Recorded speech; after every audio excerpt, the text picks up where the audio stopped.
మాజీ మంత్రి కాకాని గోవర్ధన్ రెడ్డికి గుంటూరు సిఐడి కోర్టు 14 రోజుల రిమాండ్ విధించింది. దీనికి సంబంధించిన వివరాలు మా ప్రతినిధి ఎస్పీ చంద్రశేఖర్ ప్రత్యక్ష ప్రసారం ద్వారా అందిస్తారు. మాజీ మంత్రి కాకాని గోవర్ధన్ రెడ్డికి గుంటూరులోని సిఐడి న్యాయస్థానం ఈ నెల 23 వరకు రిమాండ్ విధించింది.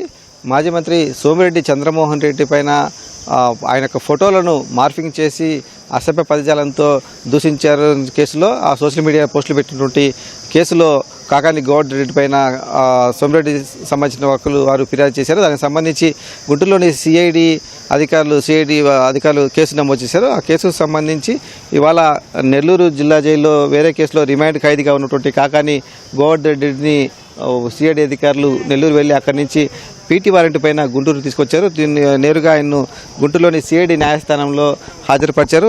వాదనలు విన్నటువంటి న్యాయమూర్తి మధ్యాహ్న భోజనం తర్వాత మళ్ళీ ఆదేశాలు ఇస్తారని చెప్పేసి ఆయన వాయిదా వేశారు. ఆ తర్వాత మధ్యాహ్న భోజనం తర్వాత మరోసారి వాదనలు కొనసాగి ఆయనకు రిమాండ్ విధించాలని చెప్పేసి సిఐడి అధికారులు కోరగా గోవర్ధన్ రెడ్డి తరఫున న్యాయవాదులు రిమాండ్ తిరస్కరించాలని చెప్పేసి కోరారు. ఇది సోషల్ మీడియా సంబంధించిన కేసు కాబట్టి బెయిలబుల్ సెక్షన్స్ వర్తిస్తాయి, నాన్ బెయిలబుల్ సెక్షన్స్ వర్తించవు అనేటువంటి కోణంలో వారు వాదనలు వినిపించారు. అయినప్పటికీ కూడా మార్ఫింగ్ చేసి ఫోటోలను సోషల్ మీడియాలో పెట్టడం ఇవంతా కూడా ఒక ఉద్దేశపూర్వక నేరము అలాగే కుట్రకోణం ఉన్నటువంటి అంశం పైన ప్రభుత్వం సిఐడి తరఫున న్యాయవాదులు తమ వాదనలు వినిపించారు. వారి వాదనలతో ఏకీపించినటువంటి సిఐడి న్యాయమూర్తి ఆయనకు రిమాండ్ విధిస్తూ ఆదేశాలు జారీ చేసింది. ఆ ప్రకారం 14 రోజుల పాటు రిమాండ్ అంటే ఈ నెల 23వ తేదీ వరకు కాకాని గోవర్ధన్ రెడ్డికి సిఐడి న్యాయస్థానం రిమాండ్ విధించింది.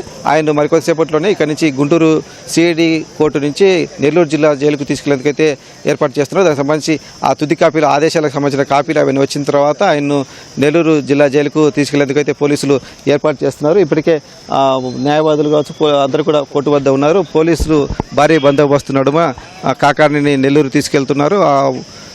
ఆయన తెలుతున్న వాహనాన్ని కూడా మనము చూడవచ్చు. అది వైసీపీ నాయకులు కావచ్చు, వైసీపీకి సంబంధించిన లీగల్ సెల్ న్యాయవాదులందరూ కూడా కోర్టు వద్ద ఉన్నటువంటి పరిస్థితి. ఆయన న్యాయమూర్తి ఆదేశాల మేరకు అయితే నెల్లూరు జిల్లా జైలుకు కాకాని తరలిస్తున్నటువంటి దృశ్యాలను మనం చూడవచ్చు. ఏమైనా ఇబ్బందులు ఎదురవుతాయనే అంశం పైన పోలీసులందరూ కూడా చాలా భారీగా కూడా ఆ కాన్వాయ్ వెంట ఆయన వాహనం వెంట ఉన్నటువంటి పరిస్థితి కనిపిస్తోంది. మొత్తం 23 వరకు అంటే ఈ నెల 23 వరకు విధించడంతో ఇప్పటికే ఆయన నెల్లూరు జిల్లా జైల్లో రిమాండ్ ఖైదీగా ఉన్నారు కాబట్టి మళ్ళీ అక్కడికే పంపించాలని చెప్పేసి కూడా న్యాయమూర్తి ఆదేశాలు జారీ చేశారు. ఆయన క్వార్జ్ మైనింగ్కి సంబంధించినటువంటి కేసులో ఆయన పైన అక్కడ కేసు నమోదైంది. దానికి సంబంధించి ఆయన నెల్లూరు జిల్లా జైల్లో రిమాండ్ ఖైదీగా ఉన్నారు కాబట్టి మళ్ళీ ఇప్పుడు ఈ కేసులో సంబంధించి కూడా రిమాండ్ విధించినప్పటికీ అదే జైలుకు పంపాలని చెప్పేసి న్యాయస్థానం ఆదేశించింది. కెమెరామెన్ అలీతో పూర్ణ చంద్రశేఖర్, ఈటీవీ న్యూస్ గుంటూరు.